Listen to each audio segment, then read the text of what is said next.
Cineteca Tijuana pues es un espacio importante no solamente para la exhibición del mejor cine internacional, sino también el espacio que desde el principio se ha abierto a los creadores independientes y a los estudiosos de la cinematografía en sus diferentes facetas. Sin mayor preámbulo voy a cederle la palabra a la doctora Socorro Tabuenca para que coordine esta mesa. Gracias y nos da mucho gusto recibir a las personalidades que a continuación nos hablarán sobre el tema. Bienvenidos a la Cineteca, muchas gracias.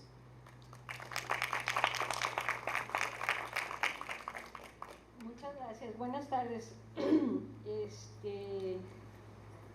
Dicen por ahí a veces que a una o a uno le toca bailar con la más fea, pero a mí esta tarde me ha tocado bailar con una de las más bonitas o la más bonita, ¿verdad? Porque me ha tocado moderar esta mesa y me da mucho gusto, estar aquí. Agradezco a Manuel por la invitación y al colegio, que siempre pues es bueno regresar a casa. Esta tarde tenemos con nosotros y nosotras la presencia de grandes académicos, académicas, cineastas del cine fronterizo, y empezaremos con Lourdes Portillo Scarlata,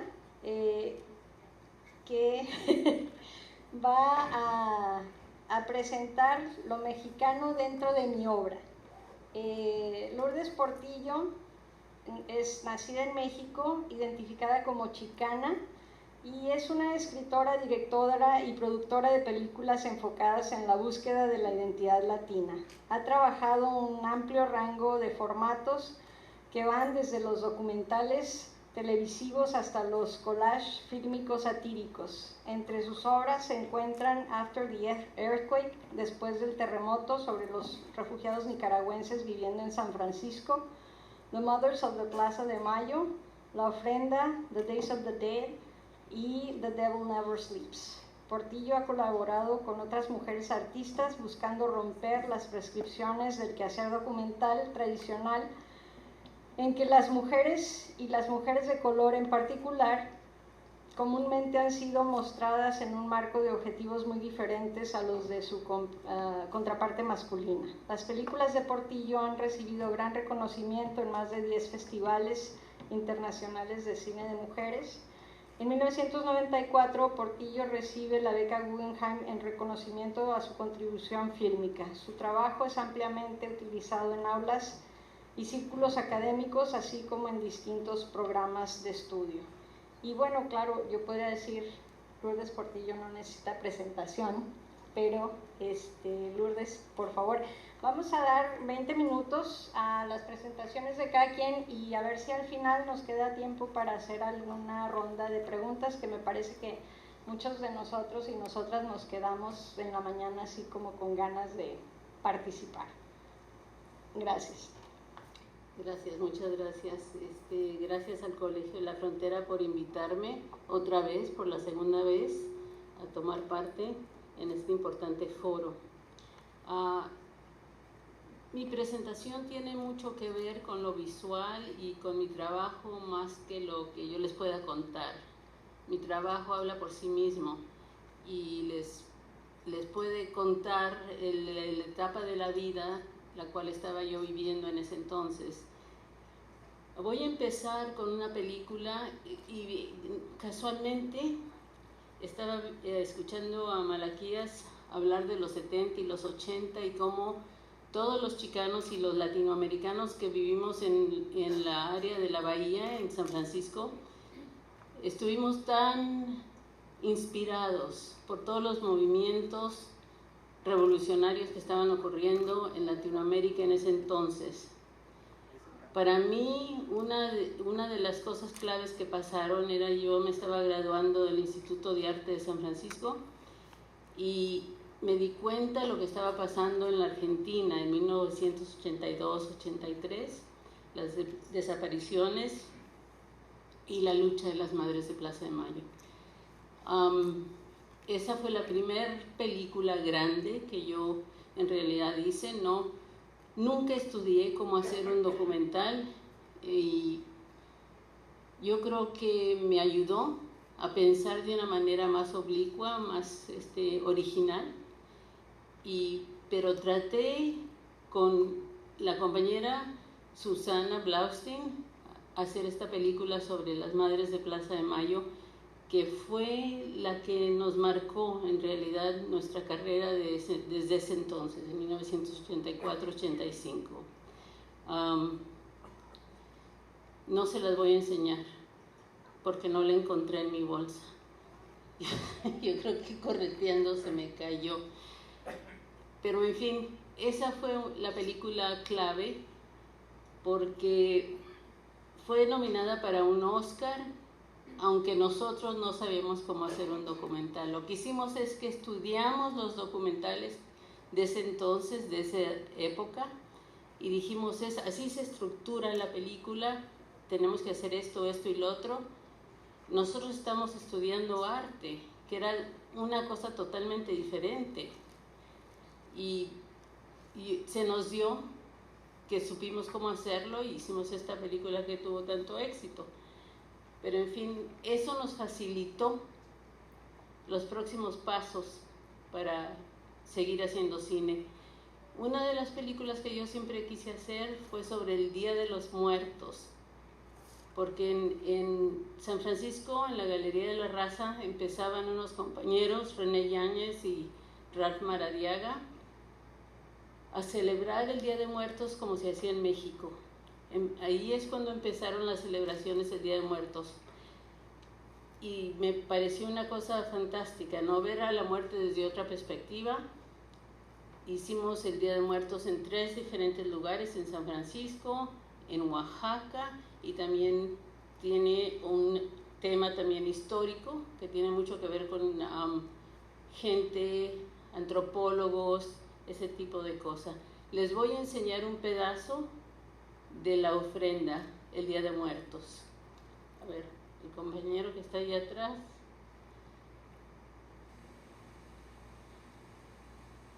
Ahí viene.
What seemed unimportant then has now possessed my memory. El volumen, por favor, bájale un poco.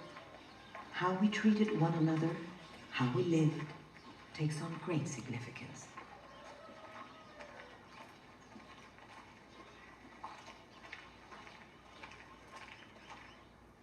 In Mexico, the ancient celebrations for the dead take place on the 1st and 2nd day of November, when the souls of the dead return to visit the living.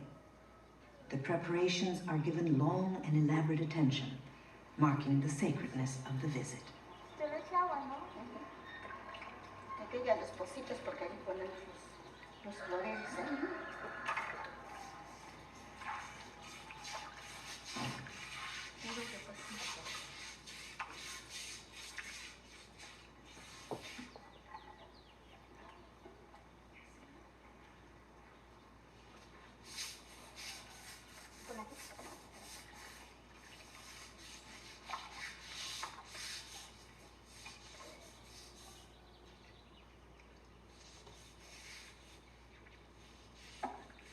I remember the lullabies of my childhood. They weren't of fairy tales of imaginary elves, but lullabies of that constant companion, death.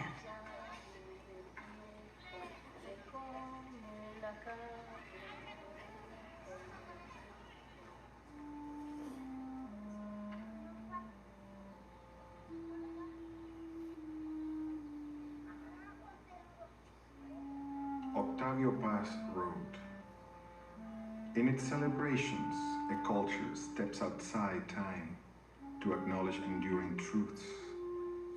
Time is no longer succession and becomes what it originally was, the present, in which past and future are reconciled. In celebrating death, we stepped outside time and so transcend the eternal cycle of life and death."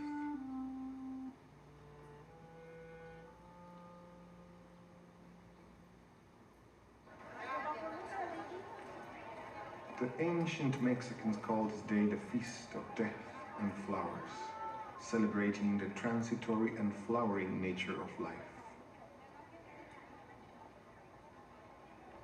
I still smell the aroma of the cempasúchil filling the air with expectation. On the Day of the Dead, grandmother scattered petals to mark a path to the door so that our dead could find their way home. Puede cortar.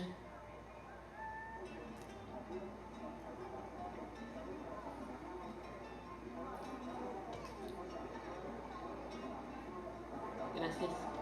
Bueno, es solo un pedacito. La película dura mucho más, por supuesto, y desarrolla el tema y vemos muchas otras cosas. Para mí fue la primera vez que empecé a enfocarme en la idea de que estoy representando a una gente que es mi gente y que no ha recibido una representación adecuada o ha sido algo hecho con malas intenciones incluso, pero fue una manera de desarrollar mi trabajo a través de la práctica. Y incluso cuando yo exhibí esta película en un seminario muy reconocido en los Estados Unidos que se llama Flaherty Seminars, me acuerdo que los antropólogos estaban muy descontentos conmigo, porque me decían, si quieres representar a tu gente, pero no está hablando tu gente. Y me echaron de cabeza, ¿no? Yo me quedé muy traumatizada y seguí adelante y decidí hacer otra película que tenía todo que ver con quién era mi familia, quién era mi cultura, la manera de ver las cosas, pero no de una manera pulcra, una manera idealizada. Más bien quería hacer una película que nos enseñara a nosotros como mexicanos en nuestra totalidad, en la manera que somos. Podemos ser crueles, podemos ser chistosos, podemos ser, ¿me entiendes? Es la única manera que yo creo que la representación en los Estados Unidos de una minoría en realidad es verídica y es eficaz cuando tiene todos los detalles de las personalidades y tiene la profundidad de la visión para poder identificarse con ellos. Entonces, yo tenía un drama muy grande en mi familia, y un tío mío había muerto y era terrible, aparentemente se había suicidado y la familia estaba totalmente desahuciada, pero era al mismo tiempo como una telenovela, y decidí hacer un documental sobre eso y se llama esa película El Diablo Nunca Duerme. Quiero enseñarles la película, a ver qué piensan ustedes, si es una buena representación del México que conocen o no. Por favor, ¿puedes poner El Diablo Nunca Duerme?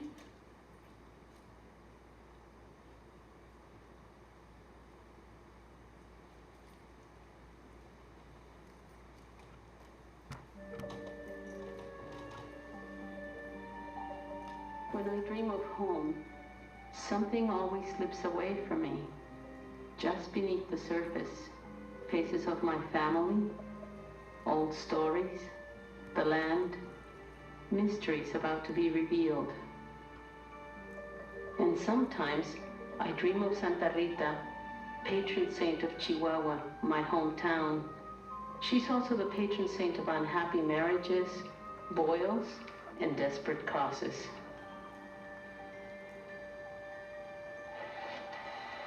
It all started when I received a message that my favorite uncle, my tío Oscar, had died. Immediately I called his widow, Ofelia.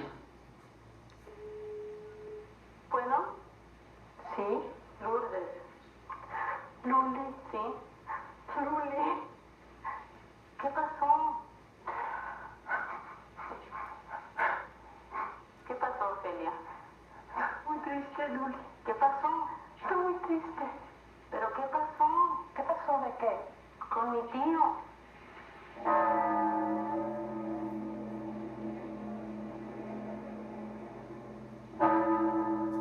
I remember visiting Tío Oscar in Guaymas. At 5 in the morning, he woke me up with the greeting, "Time to get up and fight," he said. For Oscar, each day was a conquest. I love that about him.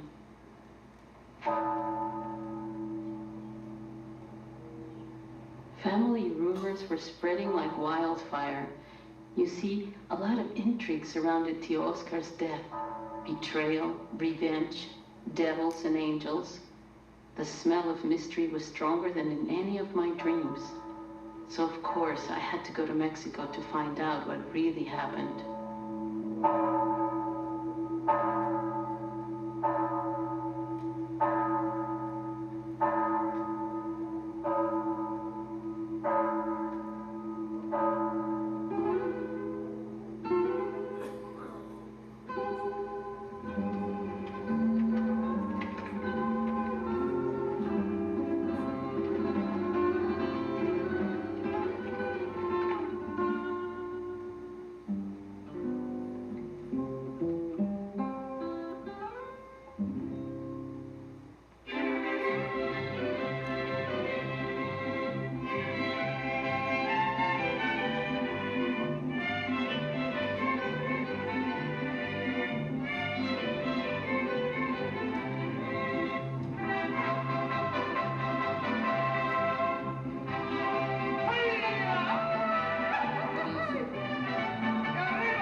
I'm reluctant, maybe a bit fearful, to return to my childhood home. Everything we left behind is now gone, except my memories. After raising 8 children, my grandmother on her deathbed said to my Aunt Luz, "The only thing I leave to you of value are my 3 pairs of orthopedic shoes." Aunt Luz had the shoes bronzed and distributed amongst her brothers and sisters. I'm happy to see that some places haven't changed. Cine Azteca, the first place I saw film. All those years I would immerse myself in melodrama. In that magical darkness, I found what would obsess me for the rest of my life: the movies. ¿Hasta cuándo vas a terminar con ese odio, mamá? Nunca, nunca. Esa mujer te ha destruido. Por causa de ella murió mi hijo Juan Carlos. Porque esa mujer solamente ha sabido aprovecharse de tu amor. Te ha convertido en un pelele, en una burla para todos. ¡Eso no es verdad, mamá! History is followed like melodrama here.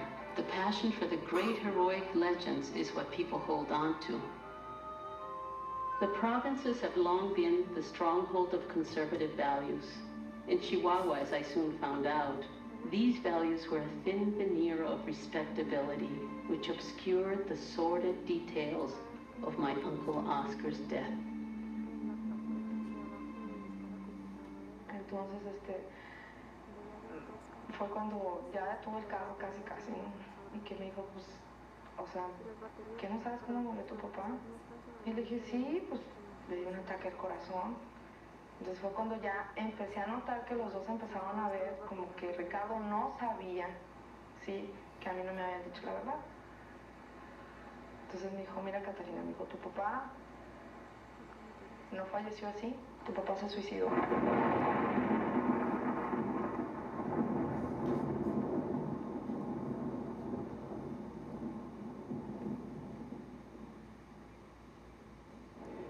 Junto a él se encuentra un arma de fuego.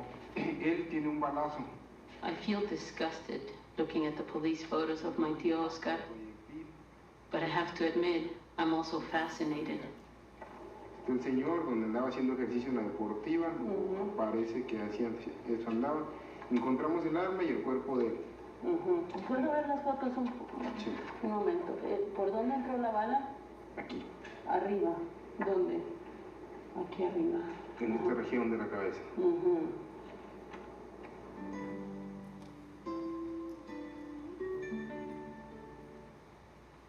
Bien, así es como lo encontraron. Así quedó él, sí.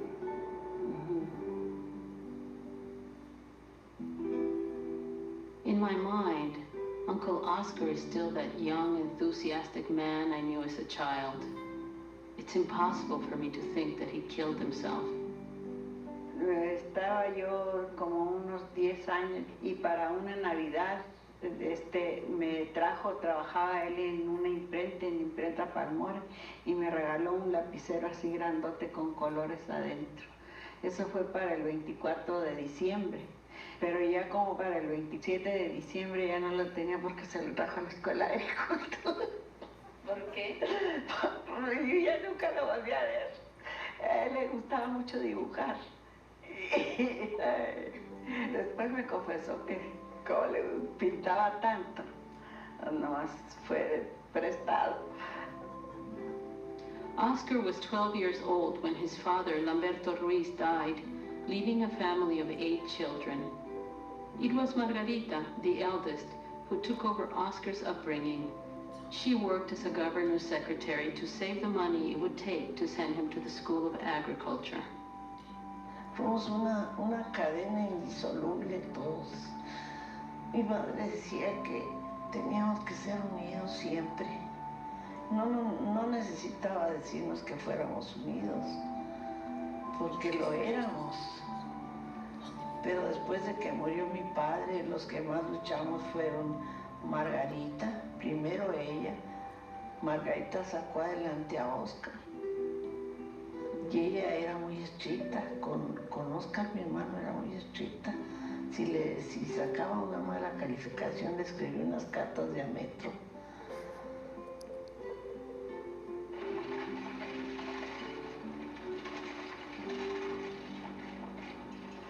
My father and Uncle Oscar had been good friends for years, since their teens. A lot of time and a lot of trust. Lo más probable es que alguien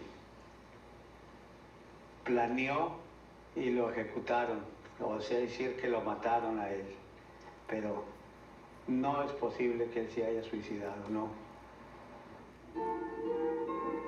Pues mi hermana no le gustaba pasar por el hotel de mi papá, y en esa ocasión tuvo que hacerlo porque estaba lloviendo para poder cruzar, para irse a su trabajo. Y en ese momento estaba Oscar ahí, y luego pues quiso informarse a ver quién era, y se fue allá a la administración a preguntarle, y ya le dijo que era hija del señor Burak. Y luego pues llegó y se hizo presente ahí con mi papá, y pues como es él, como era él, muy platicador, muy juguetón, bromista, y pues luego hizo amistad con todos nos tenía ahí muertos de la risa, haciendo él figuras en papeles y haciéndonos las preguntas que sí que era, y nos gustaba estar con él en ese entonces, sí. Así fue como la conoció.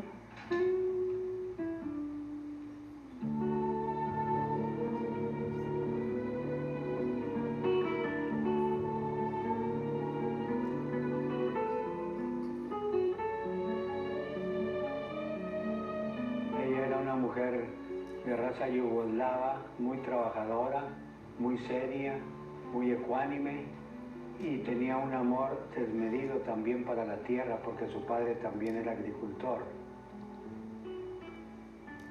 For their honeymoon, Catalina and Oscar went to Los Angeles to work and make the money they needed to buy land.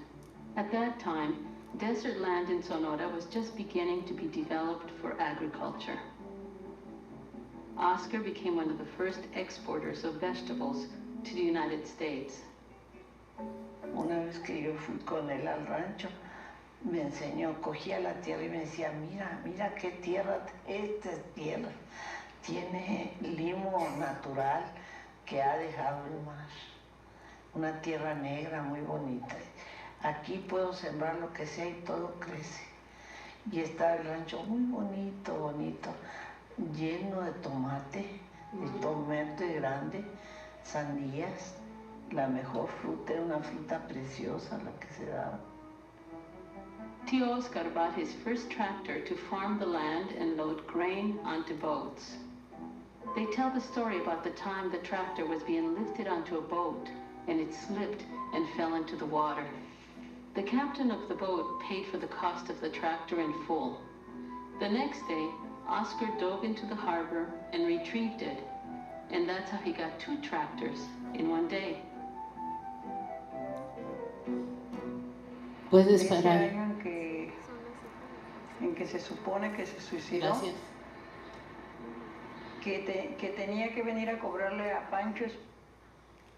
Bueno, a través de esta historia personal, yo sentía que estaba contando la historia de muchos mexicanos que son inmigrantes a los Estados Unidos, y historias que en realidad no se cuentan mucho, no, en ese entonces no se contaban mucho, y quería llegar a todo el detalle, al meollo bueno, nunca iba a saber cómo había muerto mi tío, pero al mismo tiempo en la investigación sobre la familia fue muy a fondo, la investigación del crimen igual, y la investigación de una cultura y una manera de ser muy particular de la gente del norte de México.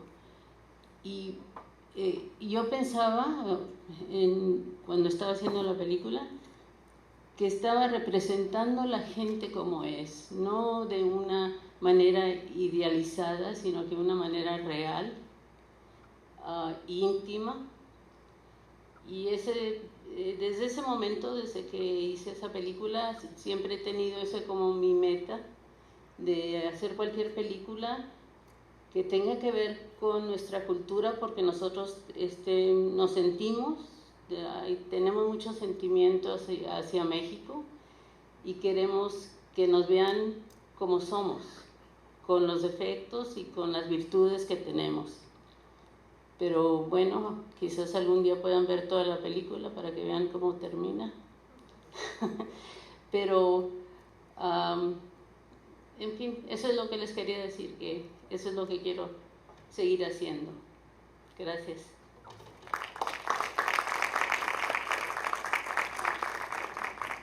Muchas gracias. Ahora toca el turno del doctor Paul Espinosa. El doctor Espinosa es cineasta, ganador de múltiples premios, profesor del Departamento de Estudios Transfronterizos, Chicanos y Latinos en la Universidad Estatal de Arizona. Ha estado involucrado en la realización de películas por más de 30 años, especializándose en filmes documentales y dramáticos centrados en la región de la frontera entre Estados Unidos y México.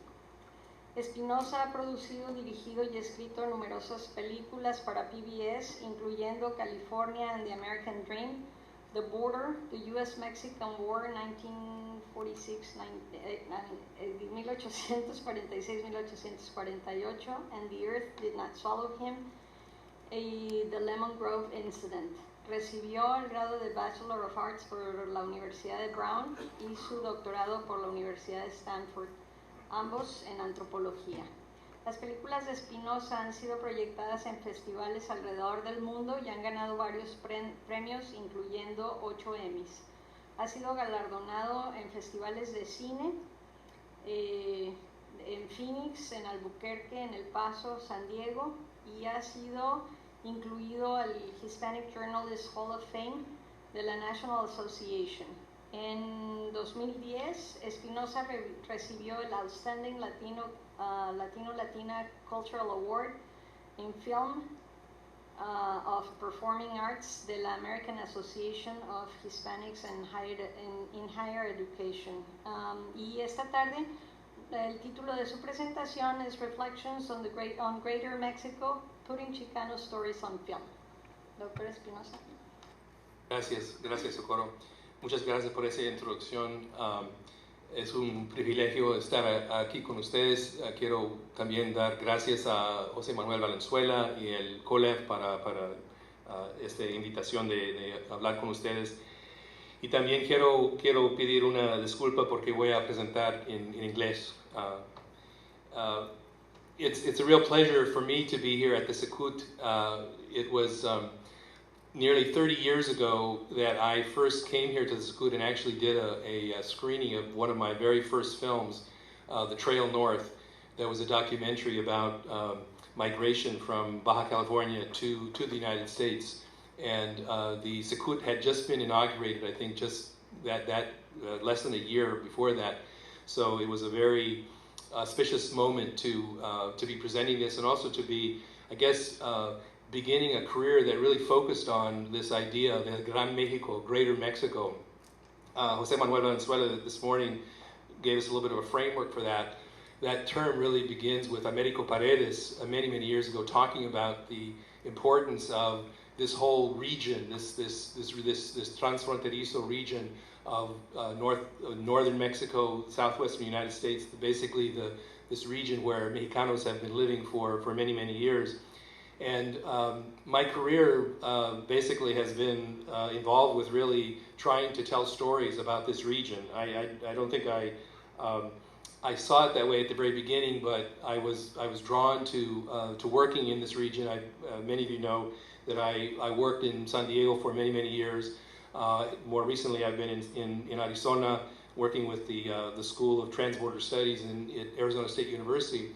But much of my work really has been about thinking about this region as a cultural region in its own right. And I think that the more time has passed, the more true that has become. Let me just say a little bit about my trajectory as a filmmaker. Actually, like Lourdes, I didn't begin as a filmmaker either, knew very little about film. I was actually trained as an anthropologist. But I became very frustrated with the fact that it seemed like much of the insights and the kind of knowledge that was based in the university never left the university. That there was never any place for these insights to have any kind of impact outside of the university. So I basically was drawn to try to reach a wider public, and that's sort of what led me to get involved with filmmaking. I felt very strongly then, this is over 35 years ago, and as I do today, that media in general is basically how much of our formation about how we understand the world, where it comes from, both in terms of the specific knowledge that we learn from media, as well as the way in which we see people interact. And of course, once you start thinking about it in those ways, and you look at what's in the media, you become very aware that, for instance, this community, the Mexican American community, the community of Mexican origin in the United States, is very poorly represented. And so that's kind of what led me to want to get involved in presenting more of these stories. So basically, I worked on The Trail North, which again was a collaboration. I think another point I might want to emphasize is that doing this kind of work has definitely involved collaboration with many different people, filmmakers, scholars, and other people who have knowledge. The Trail North was a collaboration with a colleague who was an anthropologist who was basically looking at his own family's journey from Baja California to San Diego over many generations. That film was followed by another film with also a collaboration, Ballad of an Unsung Hero, which was a film about a man named Pedro Gonzalez that some of you probably know, who was a fascinating gentleman who, at the time that I met him, was living in San Isidro, but had been basically, well, he started to tell his story of who he was And I guess the kind of amazing thing about his story was kind of amazing. And the most amazing thing was that all of his story turned out to be true. He told us about fighting in the Mexican Revolution, about being a telegraph operator with Pancho Villa, about coming to the United States in the 1920s, about becoming one of the most popular recording stars of his generation in the late 20s and early 30s, and then about basically being framed in a political case and being sent to San Quentin prison for 6 years. Anyway, that story became Ballad of an Unsung Hero. That was a very fascinating film, but also in a way was part of this effort of recovering the stories of this of my community that really had never seen the light of day. That film, I followed that film with another film that was sort of in the same vein, which was a film about a very early school desegregation case that occurred in San Diego in the 1930s. Again, the 1930s were a very important period for the Mexican-American community, a sad period, really. After the Mexican Revolution, of course, many Mexicans came, perhaps as much as 10% of Mexico left Mexico to come to the United States after the Mexican Revolution. They came to the United States, the economy was growing until the Great Depression, and then the 1930s came with a very severe period of repatriations by the administration of President Herbert Hoover. And the story that I was able to tell was a story about this one of the first legal cases in the United States where a Mexican-American community had sued a school board to prevent their community from being segregated. And this film became the Lemon Grove Incident, which is actually the first successful challenge of legal segregation anywhere in the United States. And again, I think one thing that's kind of interesting about that story when we did that film was the involvement or the participation of the Mexican consul at that time in the case. Mexican consuls in the United States were very active in the 1930s trying to defend the rights of their community. And the Mexican consul at that time period played a really crucial role in kind of defending the Mexican community. At some point, I hope that I might be able to show more of my work, but I am going to just show a brief little clip here from both Ballad of an Unsung Hero and the Lemon Grove Incident, just to give you an idea of some of the kind of work, again, this effort to recover and capture stories that really have been so sort of wiped out of the historical record. So let's take a look at that first clip.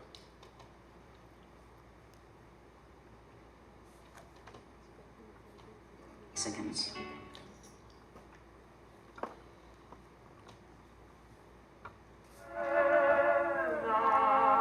In the Southwest, the late 1920s witnessed an explosion of Spanish language recording and broadcasting. Pedro's radio shows on Los Angeles stations KMPC and KELW reached hundreds of thousands daily. Other radio announcers like Tony Sain and Ramon Arnaiz soon followed Pedro with their own programs. Despite the competition, none was as popular as Pedro J. González. Muchachas, fíjese, jóvenes, telefoneaban y decían, no está Pedro J. González. Y yo nunca decía que era la esposa, yo, no. Entonces le decía yo, no, acaba de salir, si gusta, deje algún recado para cuando él regrese, se lo pasamos. Y dice, pues dígale que qué bien quedó, que estoy esperándolo en la placita. Aquí lo estoy esperando en la placita y que no se tarde porque me voy. Así, y yo le decía, está bien, señorita. Pues me seguía abriendo mis cartas para hacer mi libro de las dedicatorias, y como no todas las dedicatorias venían para la misma persona y para la misma fecha, pues era un rompecabezas, ¿verdad? Y luego a la que decía en la carta, la leía yo primero, ay Pedro, dedícame esta canción de amor y que te adoro, y le decía yo a Pedro, cuando le hacía la lista, le decía, esta te quiere, dedícale. Esta tampoco, ¿por qué me ponía celosa si sabía que era una tontería de ella? Pedro's radio show was broadcast live from the Teatro Hidalgo in the heart of the Mexican barrio from 4 to 6 in the morning. Throughout the Southwest, thousands of Mexicans up at the crack of dawn to go to work in the canneries, factories and fields, tuned in their radios to hear their favorite announcer and recording star. Hasta la mañana en que vengo a saludarte. Venimos todos con gusto y placer a felicitarte. Ya viene amaneciendo, ya la luz del día nos dio.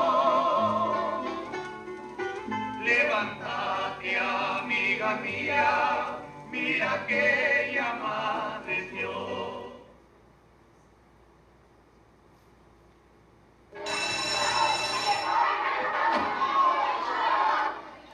Now, boys and girls, I want you to give me your attention.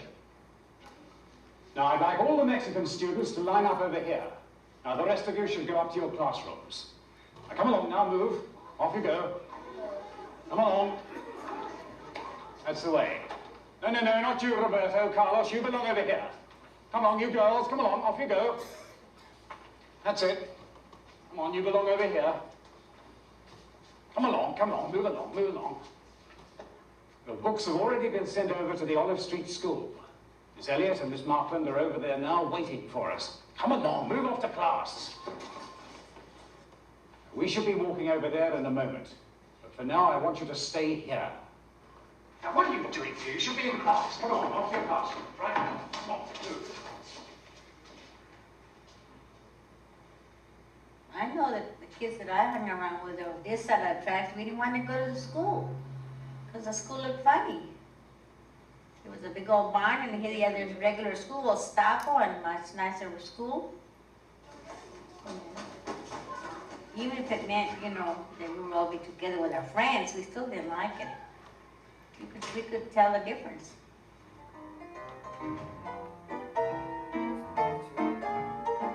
As the Mexican community began their boycott, the administration of President Herbert Hoover took the lead in blaming high unemployment on Mexican workers.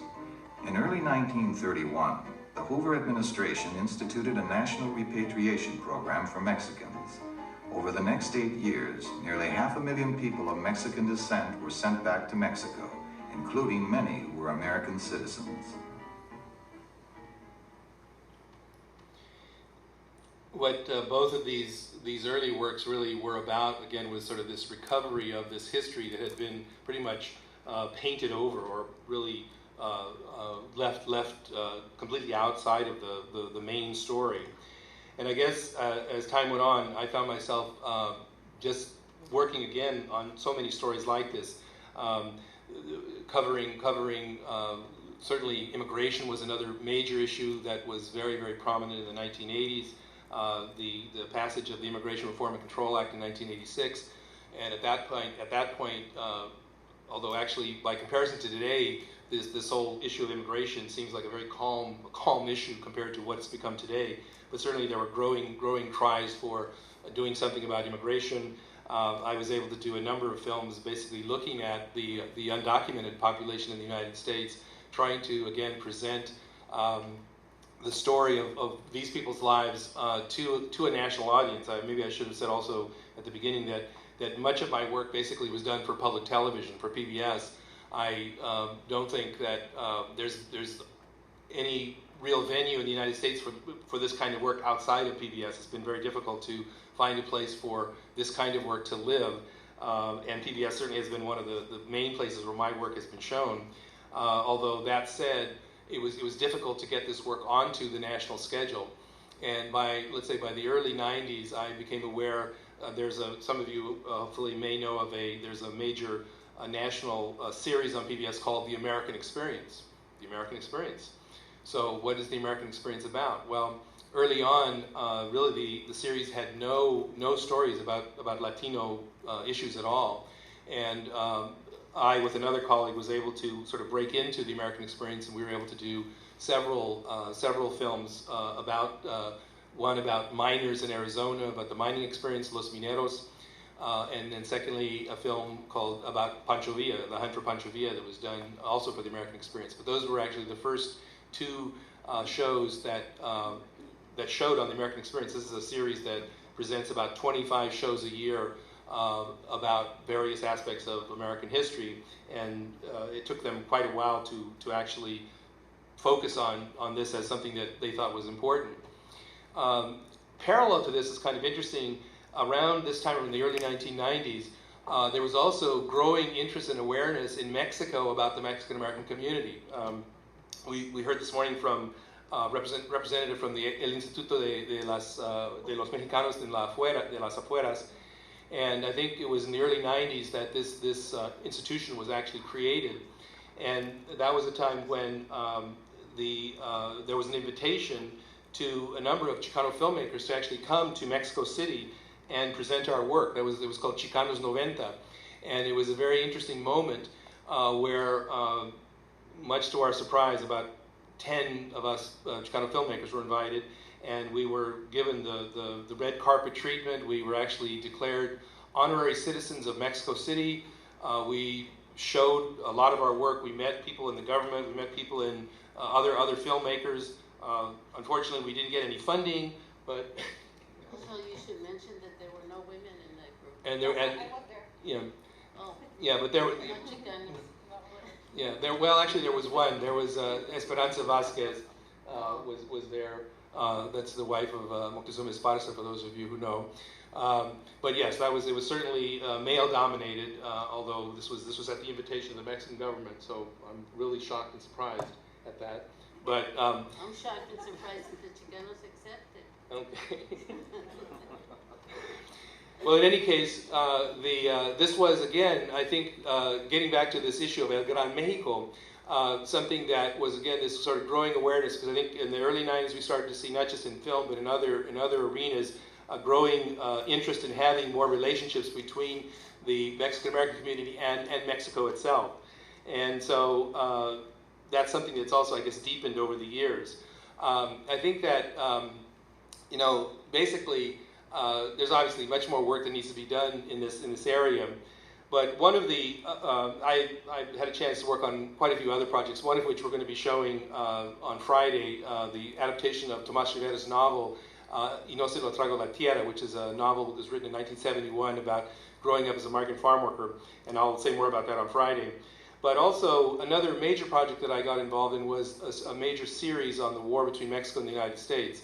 And that was this series, a 4-hour series that was done actually both for Mexican television and for PBS. It aired on PBS and on Canal 11. And I think that series, or that historical moment, is one that really I knew something about before I started working on the series, but became very, very intrigued with it, because I think that in many ways the signing of the Treaty of Guadalupe Hidalgo, which was February the 2nd of 1848, is really kind of, in some ways, the birthday of the Chicano community. It's the beginning of this community of Mexicanos, which are no longer connected to the state of Mexico. And that series was a challenging one to do, but I want to show just a short clip from near the end of it, where we tried to also talk about the legacy of the war and what the legacy of the war is for the Mexican-American community. So let's just take a look at the second clip from the U.S.-Mexican War near the end of the series.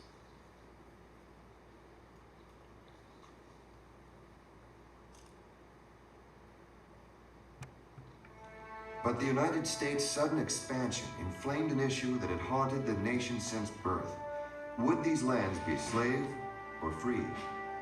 It was a question that would drive the Republic into civil war. When Generals Robert E. Lee and Ulysses S. Grant finally shook hands at Appomattox in 1865, they sought to ease the moment with talk of their experience in Mexico 18 years earlier. Near the end of his life, a disillusioned Ulysses Grant would write of the war with Mexico. I regard the war as one of the most unjust ever waged by a stronger against a weaker nation. There were others who shared Grant's opinion that the United States had been at fault. And if not at fault, that it did not fully live up to its ideology as expressed in the noblest of the American writings on democracy and freedom. This was an aggressive war in which we attacked a neighbor, and however much we may have won from the war, we do not like to look at the way in which we won it. The lands taken from Mexico have become an important source of wealth for a growing United States. The discovery of gold in California spurred a great westward migration of entrepreneurs and settlers seeking new opportunities. For Native Americans, it was the latest invasion of their homeland and the beginning of another struggle for survival that would continue for generations. In the far distant past, the world seemed large enough for both the red man and the white man. He once came to trade. He comes now to fight. He covers his face with clouds of jealousy and anger and tells us to be gone. Saint Agya, Sitting Bear. After the Treaty of Guadalupe Hidalgo, more than 75,000 Mexicans chose to remain on land which had now become part of the United States. Most would become U.S. citizens, but many would lose the land on which their families had lived for generations. The United States does not claim them as full citizens. As a matter of fact, immediately almost sets up multiple barriers and multiple obstacles so that they are not considered full citizens, neither they nor the indigenous peoples that were already here either. And Mexico has lost sight of them, has lost them. So what of them? Who, not only who are these people, but they don't have, now they don't have a homeland and they don't have a nation. In California, even the wealthy Mariano Vallejo was unable to retain his... So again, that's from the very end of the U.S.-Mexican War. Perhaps in the question and answer we can get into a fuller discussion about some of these issues, but again, my career has really been about trying to, I guess, represent this great variety of stories that really haven't been told and haven't been well known outside, to a larger public, actually both in the United States and in Mexico. Thank you very much.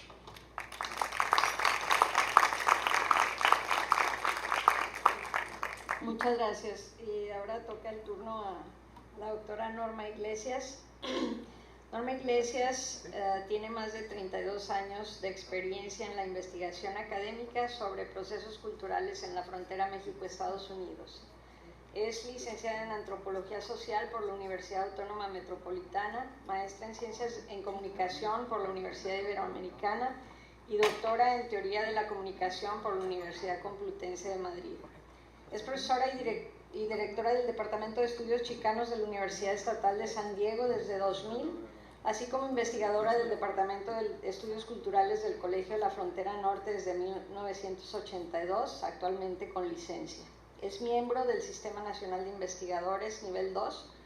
Es autora de 6 libros, entre ellos Emergencias, las artes visuales en Tijuana, 2008, Miradas de mujer, cineastas y videoastas mexicanas y chicanas, 1998, Entre hierba, polvo y plomo, lo fronterizo visto por el cine mexicano, de 1991, Medios de comunicación en la frontera norte, 1990, y La flor más bella de la maquiladora, de 1985, con una traducción en inglés en 1997. Sus áreas de interés en la investigación son cultura, identidad y artes visuales, especialmente cine y video en la frontera México-Estados Unidos, así como los estudios de género. En su rol de profesora actualmente enseña sobre procesos culturales en la frontera México-Estados Unidos, así como cine chicano y mexicano. Y la presentación de hoy se intitula Aquí y allá, representaciones infantiles de la frontera México-Estados Unidos. Gracias. Quiero pedir si se puede proyectar el PowerPoint que está en la computadora. Antes que nada, gracias a José Manuel Valenzuela por la invitación, al Colegio La Frontera Norte y al Centro Cultural Tijuana por invitarnos. Les voy a presentar un proyecto que no es el más reciente, pero que me parece pertinente para el foro de hoy, y tiene que ver con un proyecto que me permitió como unir o consolidar varias áreas de mi trayectoria como académica y como también una parte de creadora, que tiene que ver con el cine. Entonces era hablar con el cine no solamente como una forma de representación, sino como un instrumento educativo, como un instrumento de investigación, de análisis. El proyecto se llamó El otro lado de la línea, Miradas Cruzadas Tijuana-San Diego. Fue un proyecto impresionante en donde estábamos trabajando simultáneamente alrededor de 50 personas de México, Francia y Estados Unidos, y se estuvo, ahí está en automático, no sé cómo, bueno, si no le voy a poner y tuvo 4 fases. La primera fase era convocar originalmente eran 20 niños de ambos lados de la frontera, 22 del lado americano, 12 del lado mexicano de Tijuana y 10 de San Diego, y que estos niños de alguna manera tuvieran la diversidad de diferentes maneras de vivir la frontera, no solamente en términos de que pueden o no pueden cruzar, sino también diversidad socioeconómica, género, étnica. Y entonces los pusimos a trabajar por separado, y esa fue la primera dimensión del proyecto, que los niños aprendieran la técnica de animación por modelo, que es cuadro por cuadro, muy manual. La segunda parte del proyecto tenía la finalidad de capacitar a artistas visuales de Tijuana y de San Diego en la técnica de animación por modelo, una técnica que la aprendimos en Francia y que tiene que ver con que usan la animación para trabajar con niños en las escuelas donde hay problemas. Entonces los llaman y les dicen hay muchos problemas de sexismo o de racismo, y entonces vienen estos artistas, les enseñan a hacer las películas, y en el proceso de creación de los guiones pues hay una parte terapéutica y de trabajar con estos temas. La tercera parte del proyecto tenía que ver con la producción de materiales que salieran de este proyecto. Se hicieron 2 documentales, un documental que se llama Aquellos del otro lado, donde se cuenta la historia cotidiana de estos niños, de 3 familias de cada lado, un making of de todo el proyecto, que fue como Big Brother, porque había cámaras por todos lados para hacer el documental, para hacer el making of y también para hacer la animación. Todo lo que ustedes van a ver estuvimos trabajando 1 mes y medio, 6 horas diarias con los niños, y de eso se derivaron las 2 películas de animación que van a ver. La primera se llama Watch el Border, que es una película hecha por los niños de Tijuana, y la animación hecha por los niños de San Diego se llama Beyond the Border. Todo lo que aparece fue hecho por ellos. El primer ejercicio fue pues, enseñarles un poco el lenguaje cinematográfico, hablar sobre lo que les significa, talleres un poco para que empezaran a hablar, bueno, si la frontera o si el otro lado fuera un animal, o los americanos fueran un animal, ¿qué animal sería? ¿No? Si los mexicanos fueran un animal, ¿cuál sería? Si el otro lado como huele, de qué color es el otro lado. Entonces una especie de definir las historias, hacer los personajes, las escenografías, aprender y familiarizarse con el lenguaje cinematográfico y la técnica de animación, grabar el audio, componer las letras de las canciones. También fue un ejercicio interesante, decimos cómo suena el otro lado, y poníamos una gama de géneros musicales y ellos nos decían cómo suena el otro lado. Fabricaron, como ven, los personajes, que ahí encontramos algunas cosas interesantes. Los niños de Tijuana casi todos trabajaron con material de desecho por decisión propia, iban siempre y recolectaban, cosa que en San Diego no sucedió. También van a ver que las condiciones de producción fueron muy diferentes. Los niños en Tijuana grabamos aquí en un rinconcito en el Secut, mientras que los niños de San Diego en un estudio de grabación formal. Y las películas, después de que se terminaron, las presentamos tanto en el muro como aquí en el Centro Cultural Tijuana y en el Centro Cultural de la Raza, y fue muy interesante porque fue la primera vez que los niños de San Diego se dieron cuenta que los niños de Tijuana no necesariamente pueden cruzar la frontera. Entonces vamos a ver estas dos animaciones, 5 minutos cada una, y luego un pedacito de interpretación. Entonces vamos a ver primero Guacha el Border, que es la... aquí.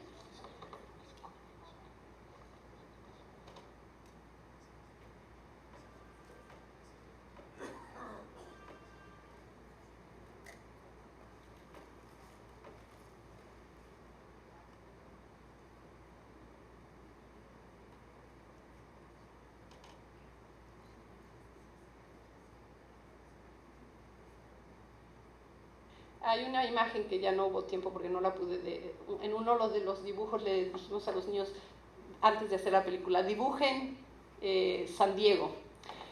Todos los niños de Tijuana solo dibujaron centros comerciales. Entonces San Diego era Target, McDonald's, un árbol de dólares, mucha gente en la playa, autos de segunda.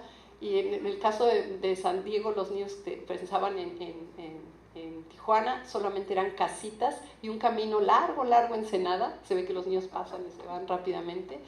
Y una especie de sol enorme que era Mexitlán.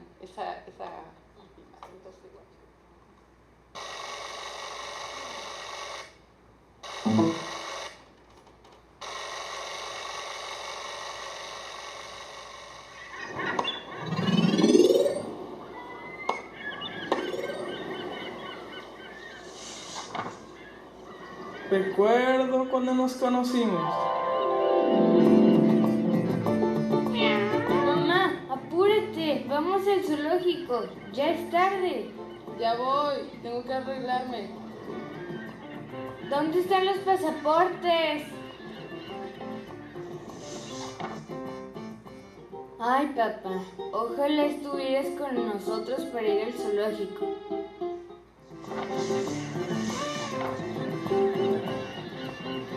Mamá, este Jesse nos adelantó.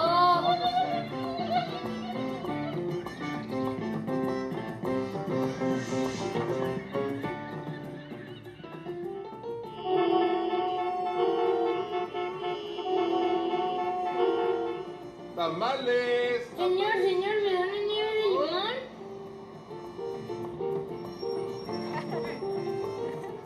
Agua fresca, de todos los sabores que pueden imaginar. Isabela, Sí. Ciencia, Soy yo. ¿qué trae de México? Nada.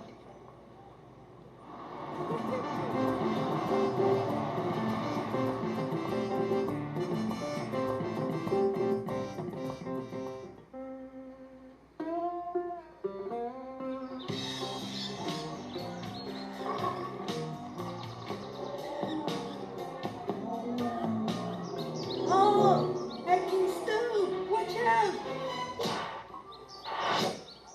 I'm sorry. Are you okay? No me pasó nada. Hi, my name is Max. What's yours? Me llamo Cintia, mucho gusto. Look, there's a cat inside the cave. ¡Chester! Who's Chester? ¡Es mi gato! Paulina, ¿qué te pasa? ¿Por qué estás tan triste?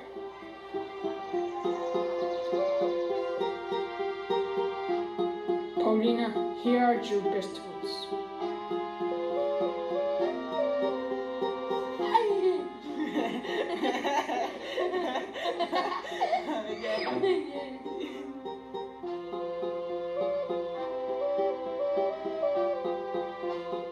Max, vamos a ayudar a Chester. Okay. ¡Soy libre! Gracias, Chester. De nada, ya sabes que cuentas conmigo. Oh no, the cops are coming. ¡Acelera el paso! ¡Nos van a alcanzar! Hey, you, stop.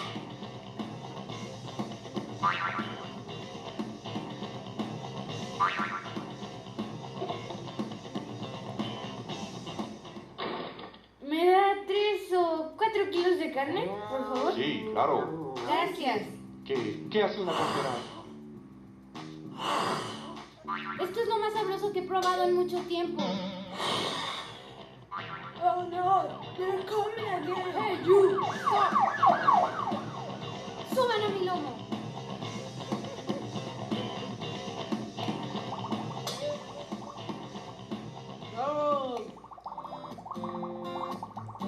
Vamos a burbuja.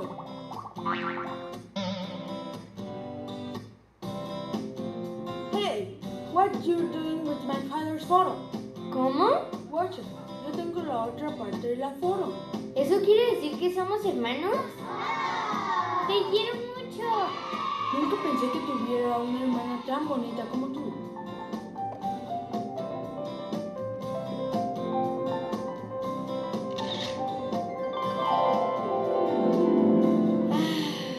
¡Qué momento tan inolvidable!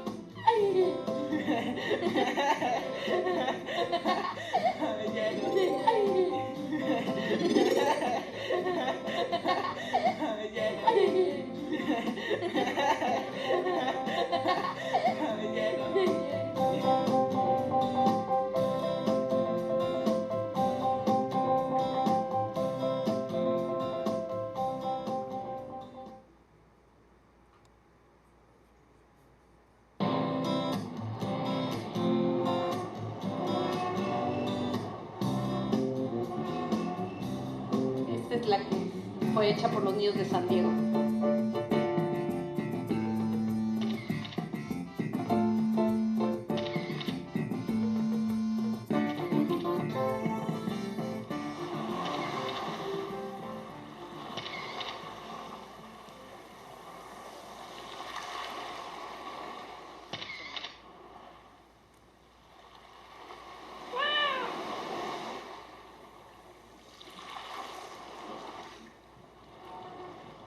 This is the last straw.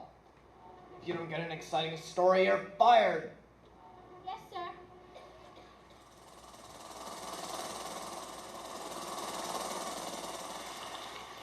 No me mates! I can help you. I can show you something very interesting. Sígame! How am I supposed to trust you? You're only a mosquito.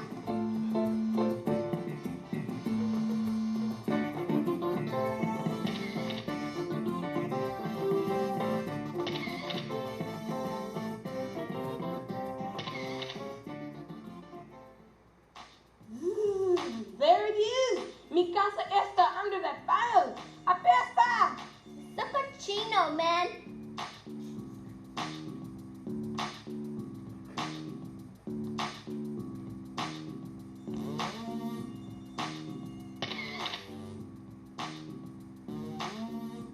Take the box and dump it on the pile. Órale, Simón. Yeah, we're gonna make a lot of money on this deal. Samín, feria ese. Watch, ¿qué pasó? ¿Qué es eso? Aguas! Watch out! We'll teach you not to mess with our business. Catch a lesson from us, eh? Déjala en paz. Leave her alone, dirty punk.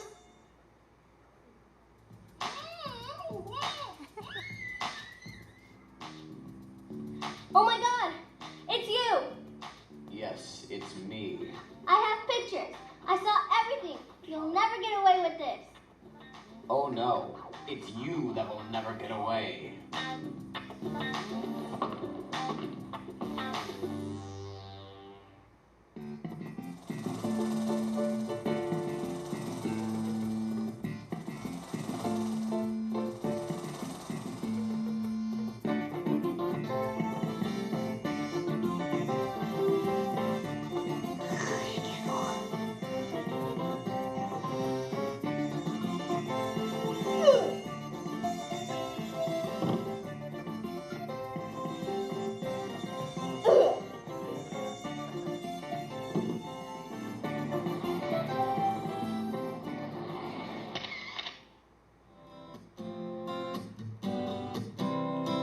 This just in. The underground trash network between San Diego and Tijuana is now under investigation with the police. The chief boss of the Border Times in San Diego has been found guilty as the mastermind of this crime organization. The governments of Tijuana and San Diego are now working together to resolve the cleanup of their border and are rejoicing the end of this dirty crime.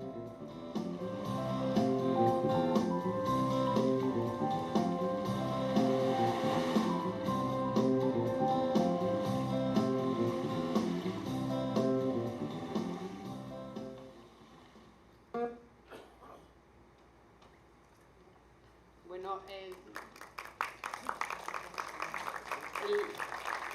Las dos animaciones dejan ver claramente las diferentes formas en las que se representa y se imagina la frontera. Hay muchas cosas que llaman la atención.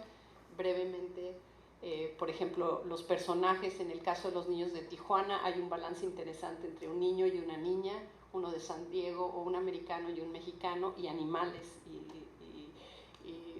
y hablan inglés y español y se comunican, y cruzan la frontera, y el final también es otra cosa muy interesante. Proponen derrumbar la frontera que desaparece en 1919 y lo entienden como también muy con todas las convenciones de la telenovela, ¿no? Resulta que son hermanos, muy de la cultura mexicana, pero también nos presenta esta idea de que la frontera de alguna manera divide y separa familias, y para ellos la frontera es algo real que está ahí, que cuesta 3 horas cruzarla, pero que de alguna manera siempre se ve al otro en esta construcción de frontera. Mientras que en Beyond the Border lo que vemos es una mirada llena también de convenciones del cine, donde ves una protagonista que tiene una especie de superhéroe que viene y resuelve los problemas, donde los personajes mexicanos o en español no tienen el mismo peso, o bien es un mosquito, ¿no? O bien son estos personajes que con cierto slang que sugieren que pueden ser mexicoamericanos, y que coludidos y corruptos junto con el americano. Y tampoco en su propuesta pues hay que trabajar juntos, no para nada derrumbar la frontera, sino colaborar. Y por último, una anécdota que es muy interesante. La niña que era más transfronteriza en el grupo de San Diego les propuso, porque todas, les digo, son decisiones que los niños tomaron, dijo, bueno, ¿por qué no terminamos la historia desapareciendo la frontera? Y entonces los niños dijeron, no, los de San Diego, por supuesto que no, eso no es realista. Y la niña les contesta, pero sí puede haber un mosquito que habla. O sea, es más fácil que hable un mosquito a que se piense que se derrumba o se destruye la frontera. Y con esto sé que andamos cortos de tiempo, pero con gusto, si hay sesión de preguntas y respuestas, les puedo comentar que hay 1000 anécdotas relacionadas con este foro y con este proyecto, y con toda la luz que permite trabajar con niños que no están preocupados por decirlo políticamente correcto, ¿no? Entonces sí hay un conocimiento de cómo se ve al otro lado. Muchas gracias.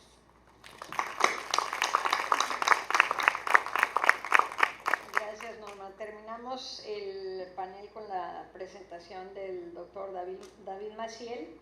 El doctor Maciel se desempeñó como profesor visitante, dando diversos cursos sobre cine y cultura en México en el Departamento de Español y Portugués de la Universidad de California. Se ha desempeñado, en la Universidad de California en Los Ángeles. Recibió su grado de Bachelor of Arts por la Universidad Estatal de San Diego en Antropología y Español. Después recibió el grado de maestría por la Universidad de Arizona en Estudios Latinoamericanos y su doctorado en Historia Latinoamericana por la Universidad de California en Santa Bárbara. Sus mayores intereses en cuanto a la investigación y docencia incluyen la historia y la cultura de México, Latinoamérica y la comunidad mexicana en Estados Unidos. Específicamente se ha enfocado en la historia cultural y social de América Latina en general y de México en particular. Ha publicado libros y artículos sobre el cine mexicano, el cine de los Estados Unidos, la frontera mexicana, la inmigración mexicana a los Estados Unidos y la cultura popular, así como los intelectuales mexicanos en el siglo XIX. Actualmente se encuentra trabajando en 2 grandes proyectos que se enfocan en el cine mexicano. Uno de ellos trata de la historia cultural del cine mexicano desde 1965 al presente, en donde analiza la relación entre cine, cultura y política de México contemporáneo. El segundo proyecto trata del rol crítico del Estado en la evolución del cine en México desde sus orígenes a principios del siglo XX hasta el presente, y el día de hoy nos va a dar una presentación que se intitula El cine mexicano en Estados Unidos. Pues primeramente quisiera mucho darle las gracias a los dirigentes del Colegio de Frontera Norte por esta muy grata invitación, que es para mí un gran placer y un honor de estar con colegas tan distinguidos y tan renombrados y tan creativos como tenemos presente. Nosotros que estudiamos al cine, pues en última instancia creo que honramos el trabajo de Lourdes Portillo y Paul Espinosa, porque ellos nos han dado tanto que estudiar y tanto que hemos aprendido de ellos. Cuando se habla del cine en Estados Unidos, casi nunca se habla del cine mexicano, como que no se toma en cuenta que el cine mexicano en Estados Unidos principió cuando el cine en Estados Unidos en sí principió. O sea, desde la época muda hasta la época presente, el cine mexicano ha jugado un papel importantísimo en Estados Unidos, particularmente dentro de la comunidad chicana, latina y en los emigrantes.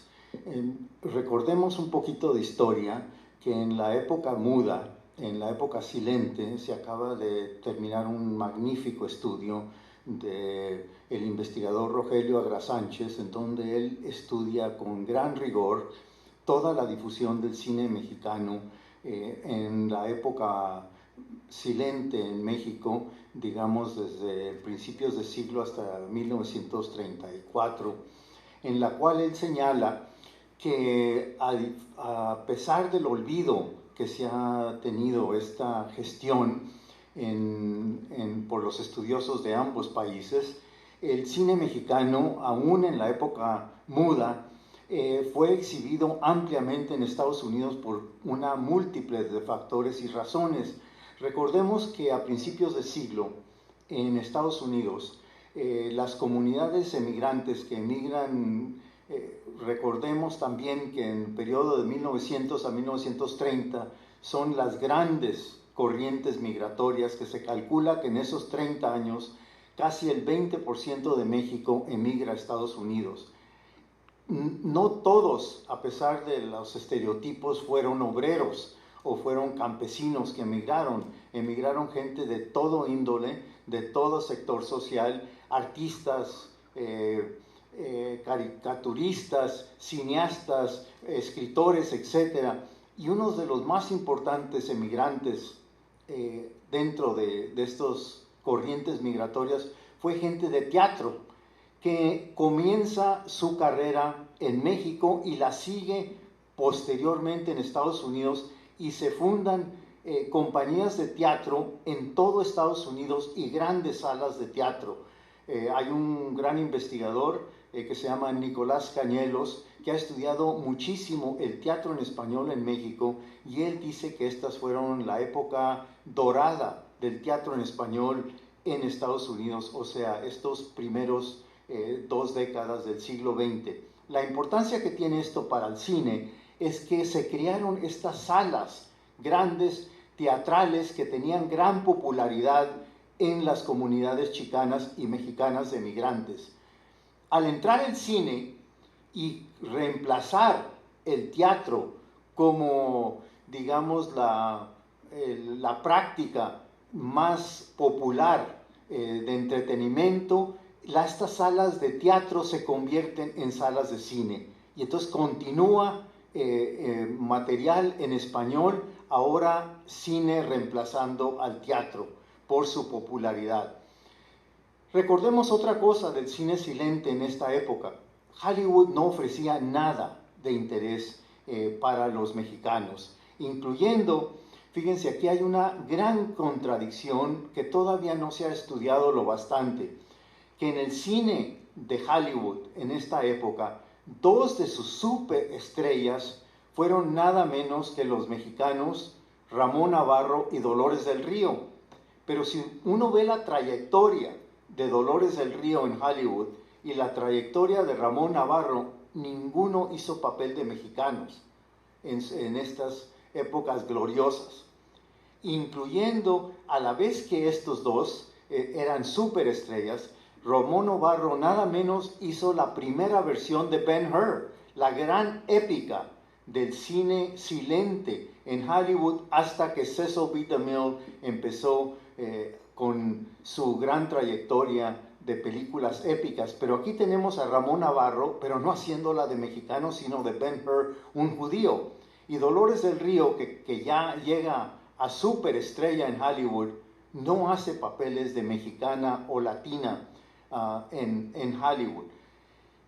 Entonces Hollywood no nomás no ofrece, aún con sus superestrellas, material, sino hay toda una corriente de películas extremadamente denigrantes, al grado que el gobierno mexicano se queja oficialmente a Hollywood y a Washington por estas películas denigrantes que muchas de ellas tenían hasta títulos ofensivos como Greaser, como Mantecón. Hubo 12 películas con este título en donde los mexicanos se representaban en la forma más horrible que uno se pueda imaginar.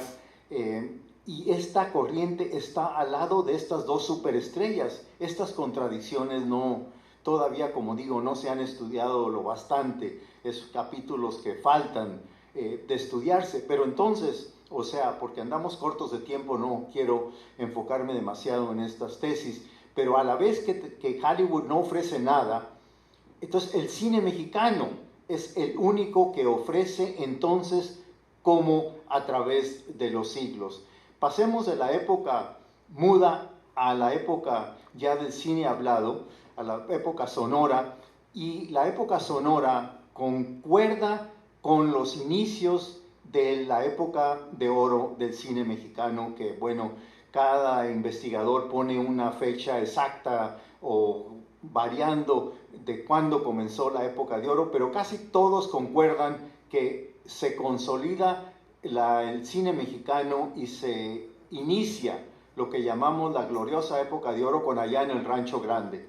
Pues para este momento concuerdan entonces muchas cosas, que ya había las salas de cine, que ya el público mexicano estaba muy propenso y interesado y deseoso de ver material del cine. Y luego llega la gloriosa época de oro, que no nomás domina a México, sino domina todos los mercados internacionales del habla española, incluyendo Estados Unidos. Se llegan a popularizar estas películas de esta época gloriosa del cine de oro, desde el 36 hasta los 60, que hasta Nueva York rompe récords de taquilla por todas estas cintas de la época de oro. Es más, se crean nuevos salas de cine, el más legendario, nada menos aquí en Los Ángeles, el $1 Million Theater,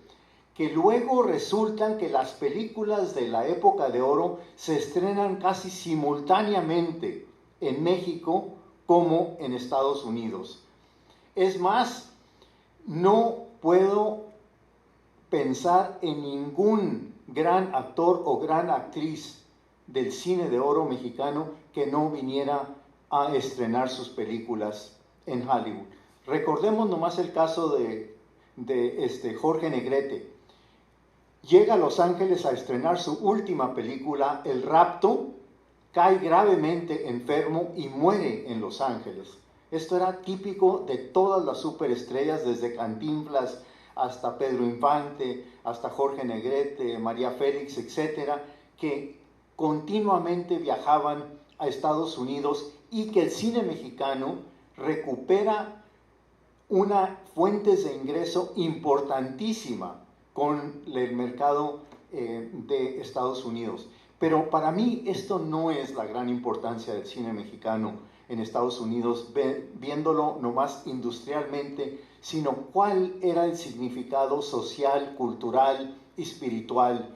Yo diría que el cine mexicano, más que ninguna manifestación o práctica cultural mexicana, aportó y fomentó la identidad, la sobrevivencia cultural, yo diría, y el idioma. Nada semejante al cine mexicano. ¿Por qué digo esto? Por todas estas generaciones de migrantes mexicanos y también la comunidad chicana, que tampoco en estas décadas Hollywood ofrecía gran cosa. O sea, no se veían representados en las pantallas, no se veían sus historias. Entonces, la única alternativa para la comunidad de origen mexicano era el cine mexicano, si querían ver sus tradiciones, sus historias, sus leyendas, sus héroes. Y esto les dio el cine mexicano. Para mí, el cine mexicano todavía necesita ser estudiado mucho más, de estudios culturales, no de estudios industriales, que ya tenemos buenos materiales de cuánta taquilla hubo, cuántos cines, qué cines exhibían, cuánto duraba en taquilla. Creo que esto es muy importante, pero falta una parte que para mí es importantísima y todavía está por estudiarse, que es el valor cultural, el valor espiritual y el valor de identidad que el cine mexicano ayudó a fomentar y a recrear. También recordemos que se habla mucho actualmente en la diáspora cinematográfica mexicana. Me parece que dicen que cada día hay otro cineasta mexicano que emigra a Los Ángeles.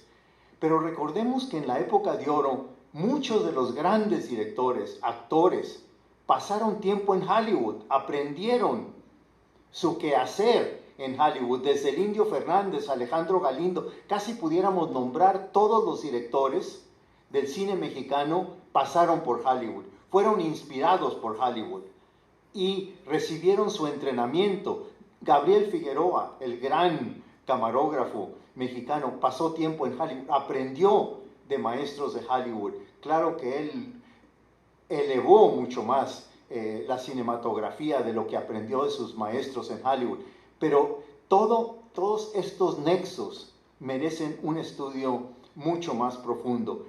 Esta tradición continúa hasta fines del siglo de oro, digamos hasta los 60, donde el cine mexicano entra en gran crisis y también tiene ya competencia con la televisión, con las superproducciones de Hollywood y empieza a ser muy repetitivo, entra en su, como le dije, la denominaba yo la primera gran crisis, y esta tradición empieza a decader.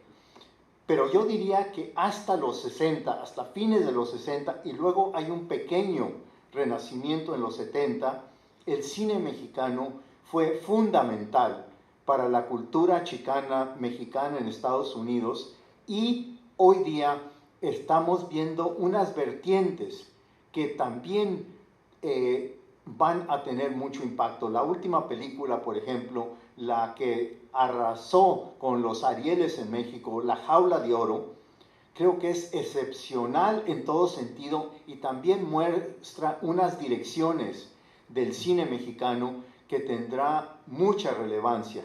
No es por coincidencia que Diego Luna haya hecho la película César Chávez, ya que Hollywood no la estaba haciendo.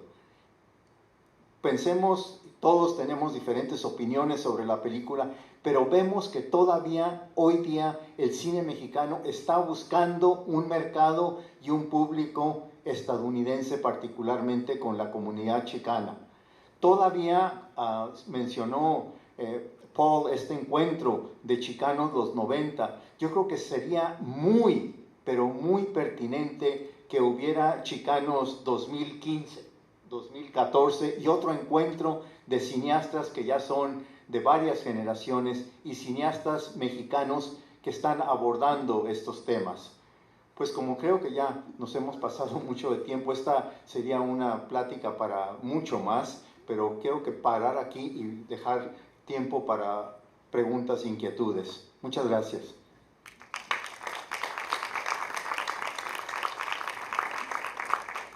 Bueno, muchas gracias. Tenemos creo que 5 minutos para las 7, pero no sé si haya un poco más de tiempo que se nos dé. Creo que la siguiente presentación es a las 7:30 o a qué hora es, porque no tengo claro yo. 7. Entonces, primero vamos a ver si hay preguntas. Yo creo que sí va a haber. Nadie, ¿cómo no? ¿Quién dijo yo? Yo sé que Eduardo está de tímido, ya sabía. Pues es que me está diciendo Manuel que pregunte. Sí, Buenas tardes, felicidades a todos. Tengo curiosidad por saber, en el encuentro de los niños de Tijuana y San Diego, las pláticas que tuvieron entre ellos o los comentarios entre ellos al conocer los filmes de los niños de San Diego, los niños de Tijuana y los de Tijuana de San Diego. ¿Qué se comentaron una vez que observaron sus visiones de la frontera? Si pudiera compartir algo de ese momento. Gracias. Fue un encuentro muy bonito.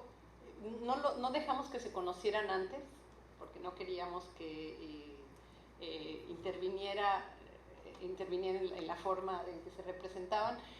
Lo único es que, estando en la producción, habló el que estaba coordinando un taller con el otro para poder cruzar de alguna manera las historias. Por eso el mosquito se ve en una de las películas y el gato cruza.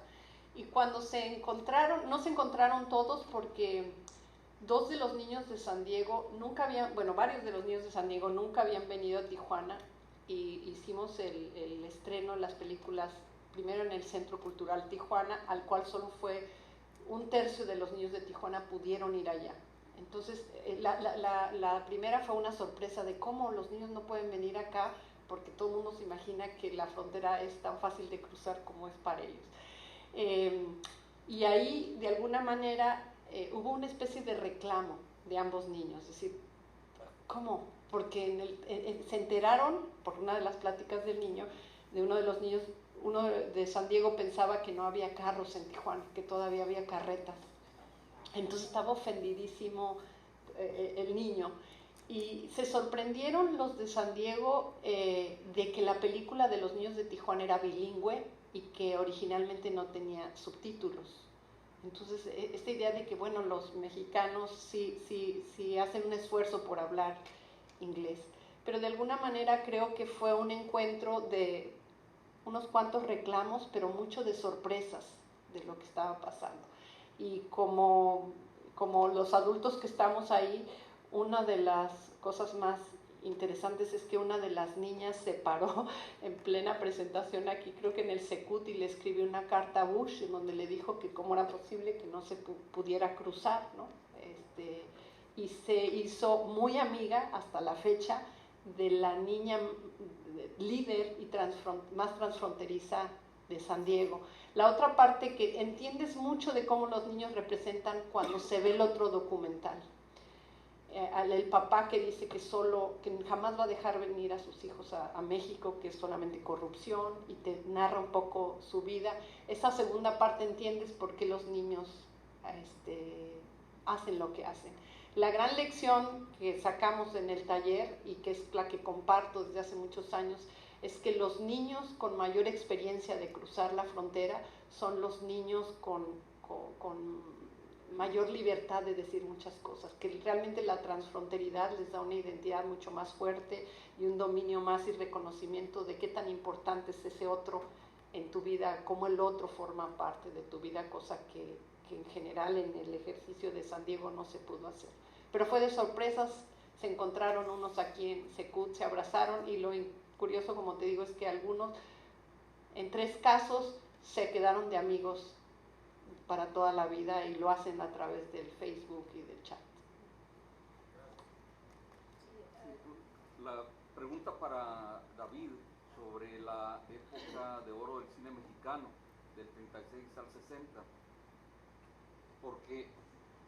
Sí, pregunta sobre la época de oro del cine mexicano del 36 al 60 para David Maciel, porque enfatizó mucho lo que eran la dinámica y los méritos propios de la industria del cine mexicano, pero ¿qué tanto contribuyó que antes de eso dominaba el cine argentino, el mercado, pero a partir del boicot que le hace Estados Unidos por materiales y por equipos, se colapsa el cine argentino? ¿Qué tanto fue mérito del cine mexicano y qué tanto el vacío que dejó el cine argentino?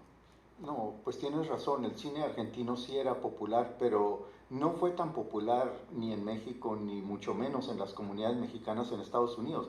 Y tienes razón, como Argentina tenía simpatía para la causa de Alemania, pues sí, Estados Unidos lo boicoteó totalmente con material prima y pues toda la película prima virgen venía de Estados Unidos. Entonces también fue un golpe muy fuerte para la industria argentina. Y por otro lado, Argentina no podía competir con los talentos del cine mexicano. Aunque tenía una industria de cine, no tenía, digamos, el genio que surgen en estos 30 años del cine mexicano, incluyendo, pues, como sabes, a varias argentinas como Marga López y Libertad Lamar que emigran de Argentina a venir a hacer su carrera muy exitosa en México.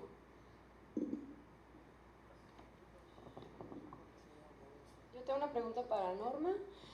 Si nos podías dar un poquito más de un panorama sobre el perfil demográfico de los niños, tanto en Tijuana, en San Diego, no sé. Me interesa mucho saber su identidad étnica o nacional. A ver si me acuerdo empezamos trabajando con niños que venían de escuelas públicas y privadas y clasificando un poco el sector socioeconómico a partir